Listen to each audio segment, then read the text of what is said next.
Dhaka medical college হাসপাতাল police ক্যাম্পের in charge পরিদর্শক মো. বাচ্চু মিয়া বলেন, গতকাল দিবাগত রাত পৌনে ২টার দিকে রাহানুমাকে নিথর অবস্থায় হাসপাতালের জরুরি বিভাগে নিয়ে আসেন পথচারীরা। পরীক্ষা-নিরীক্ষা শেষে তাকে মৃত ঘোষণা করেন কর্তব্যরত চিকিৎসক। তার লাশ কলেজের মর্গে রাখা হয়েছে। হাতিরঝিল থানার ভারপ্রাপ্ত কর্মকর্তা সাইফুল ইসলাম বলেন, হাতিরঝিল লেকের পানিতে রাহানুমার নিথর দেহ ভাসছিল। পথচারীরা দেখে তাকে উদ্ধার করে ঢাকা মেডিকেল কলেজ হাসপাতালে নিয়ে যান। সেখানে তাকে মৃত ঘোষণা করা হয়। এটা আত্মহত্যা নাকি হত্যা, তা লাশের ময়নাতদন্ত প্রতিবেদন পেলে বলা যাবে।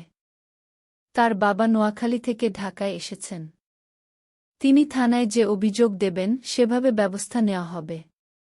স্বামী শায়েদ শুভ্র বলেন, গতকাল রাহানুমা অফিসে গিয়েছিলেন। রাতে বাসায় না ফিরে এক ব্যক্তিকে দিয়ে বাসা ভাড়ার টাকা পাঠিয়ে দেন। তিনি তাকে ফোন করেন। বলেন, বাসায় না এসে অন্যকে দিয়ে কেন টাকা পাঠিয়েছেন? তখন রাহানুমা বলেন, তিনি ব্যস্ত আছেন। এই বলে ফোন রেখে দেন। দিবাগত রাত ৩টার দিকে তিনি খবর পান, রাহানুমা হাতিরঝিল লেকের পানিতে ঝাঁপ দিয়েছেন। ঢাকা মেডিকেল কলেজে গিয়ে তিনি রাহানুমার লাশ দেখতে পান। শায়েদ শুভ্র আরও বলেন, প্রেম করে ৭ বছর আগে তারা পরিবারকে না জানিয়ে বিয়ে করেছিলেন। তাদের মধ্যে কোনো ঝগড়া হয়নি।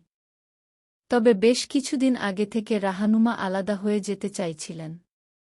তারা কাজী অফিসে গিয়ে বিবাহবিচ্ছেদ সম্পন্ন করতে চেয়েছিলেন। তবে দেশের পরিস্থিতির কারণে তা আর করা হয়নি।